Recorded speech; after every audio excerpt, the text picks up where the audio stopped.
Police Scarlight breaking news. FIFA has officially announced the biggest football match in history. Cristiano Ronaldo versus Lamine Yamal. Legend versus Wonderkid. The entire football world is in shock. But wait. Before you believe this, let me tell you something. This news is 100% fake. Thousands of fans fall for stories like this every single day. In today's video, I'll show you exactly how fake football news spreads, why millions believe it, and how you can spot these scams before anyone else. Stay until the end, because what you're about to see might completely change the way you trust football news online. Barcelona prodigy who seemed to have arrived from the future, built in a laboratory to one day take his place. FIFA had done something unprecedented. They'd taken the old guard and the new generation and created a spectacle that felt more like a battle for football's soul than an exhibition match. Legend versus Wonderkid, the press release screamed. The football world collectively lost its mind. Within hours, the announcement broke every social media record in existence. The timing was meticulous. Netflix had just premiered a documentary on Jose Mourinho.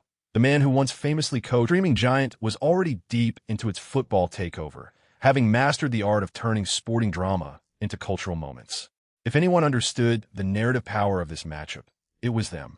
But here's what nobody realized when that press release went out. This wasn't just a match. This was a message. Ronaldo, for all his triumph, has always been a man obsessed with what comes after him. He's watched the emergence of Yamal the way a king watches a general's son rise through the ranks, with a mixture of pride and quiet dread. In training, Ronaldo had faced the best defenders in history, had broken them, humiliated them, made them question their existence. But he'd never faced a player who represented everything he used to be. Untamed, fearless, and utterly convinced that he was already the best. Behind the scenes, something else was happening. Ronaldo's team had initially declined the offer. They'd said he was focused on his club commitments, that his schedule couldn't accommodate such a match. The rejection had been diplomatic and firm. Lamine Yamal, meanwhile, hadn't waited for the invitation. He'd posted a video within hours of the announcement, his phone camera capturing him in Barcelona's training ground, the ball dancing off his feet like a yo-yo, that smile that has already become famous plastered across his face. Legend? I don't see anyone old here. Just another game, he said in that impossibly calm voice that seems to belong to someone twice his age. Ronaldo watched the video on loop for 15 minutes. Then he called his agent back. Tell them we're in. The world didn't know it yet, but the invitation had never really been about the match. This was about a changing of the guard, or the refusal to let happen. Ronaldo had been written off more times than any athlete in history, and every single time he'd proven the doubters wrong. But Yamal wasn't a doubter. He was a believer in himself, which was far more dangerous. This wasn't just a match. It was an attempt to answer a question that had haunted Ronaldo since he'd left Europe. Are we witnessing the twilight of the greatest? Or the dawn of something even more extraordinary? The history of football is built on these moments, the collision of eras that define everything that comes after. When Pelé met Beckenbauer in the 1970 World Cup final, the world saw two different philosophies of the game clash under the Mexican sun. When Maradona faced Matias in the 1986 final, it was genius against discipline, chaos against order. When Messi and Ronaldo faced off year after year in El Clasico, it was the first time football had ever seen two players of that caliber competing in the same league, at the same time, forcing each other to become something greater. Now, for the first time, the collision is being manufactured, but that doesn't make it any less real. Lamine Yamal's story is the kind that feels too perfect to be true. Born in Spain to Moroccan and Equatorial Guinean parents, he spent his early years in the working-class neighborhood of Mataro, where football wasn't a dream but an escape. He was 7 years old when Barcelona scouts first noticed him, a tiny figure on a concrete pitch, dribbling through kids twice his size, as if they weren't there. They didn't just see talent. They saw something else, something that made them whisper to each other. He plays like he's already been here before. By the time he was 15, he was training with Barcelona's first team. By 16, he'd broken records that had stood for decades. His La Liga debut made him the youngest player to ever represent the club in the competition. The goal he scored against Granada made him the youngest scorer in Barcelona's history. At 17, he was already being compared to Messi, not just the current version, but the young version, the one who had also emerged from La Masia with that same dribble, that same fearlessness. The comparisons infuriated Yamal, not because he resented Messi. He worshipped the art. Watched documentaries about Messi's rise on Netflix, had studied the footage of that young man from Rosario tearing through defenses in ways nobody had ever seen. He knew he was being asked to fill those shoes. What he also knew was that he couldn't just be a copy. He had to be something entirely his own. Meanwhile, Ronaldo had been watching from his training facility in Saudi Arabia, where he'd taken on a new challenge that many had dismissed as a retirement move. They were wrong. Ronaldo's move to Al Nassr wasn't about slowing down.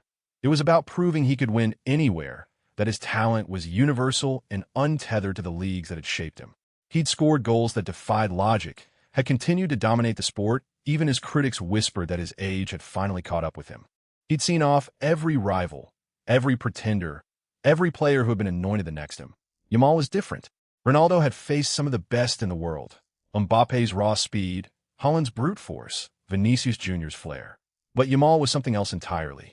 He had the technical ability of a veteran combined with the fearlessness of youth. He didn't just dribble past defenders. He made them look foolish in ways that seemed almost disrespectful. He wasn't just scoring goals. He was redefining what a goal could be. He'd done things at 18 that Ronaldo hadn't even attempted until his mid-20s. The production team reached out to both camps. Ronaldo's people were reluctant. They turned down dozens of documentary offers over the years, preferring to control his narrative rather than let others shape it. But the Yamal camp was different. The young man's representatives saw it as an opportunity, a way to cement his status on the global stage, to tell his story to an audience that was already obsessed with him. The footage was powerful. For years, Ronaldo had been portrayed as the ultimate competitor, the alpha who'd been born with everything he needed to dominate. But those who knew him understood the truth was far more complicated. He hadn't been the prodigy. He hadn't been the golden child who'd been blessed from birth. He'd been the boy from Madeira, poor and relentless, who'd forced himself to become the greatest through sheer will. He'd watched others, his rivals, his competitors. Yamal was different. Yamal had arrived fully formed, the product of a system that had produced legends before him, the beneficiary of a Spanish football culture that had embraced him from the beginning. He didn't need to become anything. He already was it. The match, the documentary team realized, wasn't just about football. It was about two different types of greatness. The kind you fight for and the kind you're born into. The kind that takes decades to build and the kind that arrives overnight. FIFA's announcement had been met with confusion, then excitement, then sheer pandemonium. Pundits debated whether such a match was even fair. How could a 41-year-old compete with an 18-year-old whose body hadn't yet experienced the rigors of professional football? How could a legend who'd achieved everything face a kid who'd achieved nothing? But those questions missed the point entirely. This wasn't about fairness. It was about symbolism. The stadium chosen for the match was the Santiago Bernabéu. Not Yamal's home, not Ronaldo's home, but a place where both had left indelible marks. Ronaldo had scored 450 goals there, had lifted Champions League trophies in front of that crowd, had created moments that would be replayed for generations. Yamal had scored his first goal against Real Madrid at the Bernabéu, the goal that had made the world take notice, the goal that had made people start asking the question no one had dared ask before. Is this the one? On the night the match was announced, both players did something that seemed to confirm the documentary's central thesis. Ronaldo posted a message on social media. The king is always the king.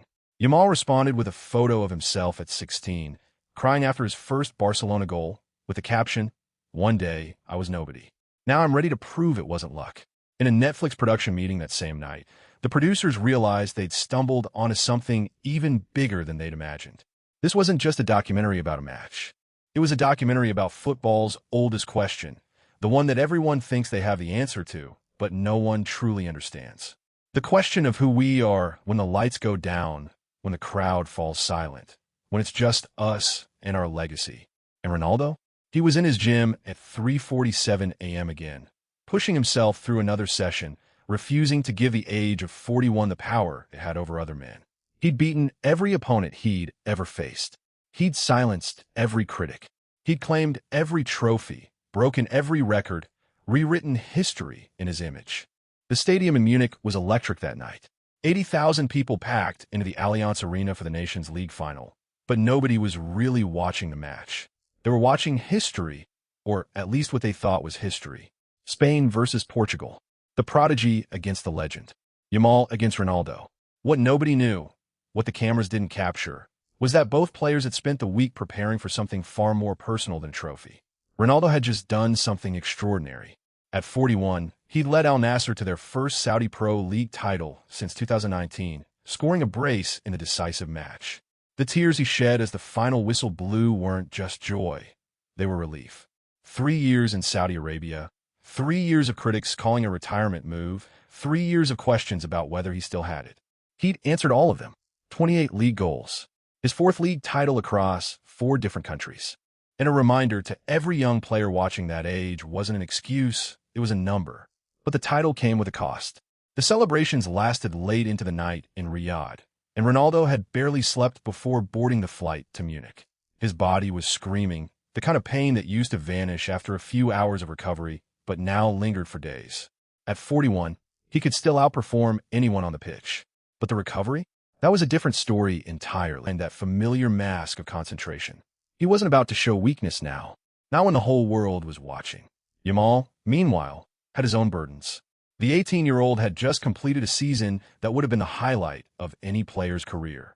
16 goals and 11 assists in La Liga, tied with Ferran Torres as Barcelona's top scorer.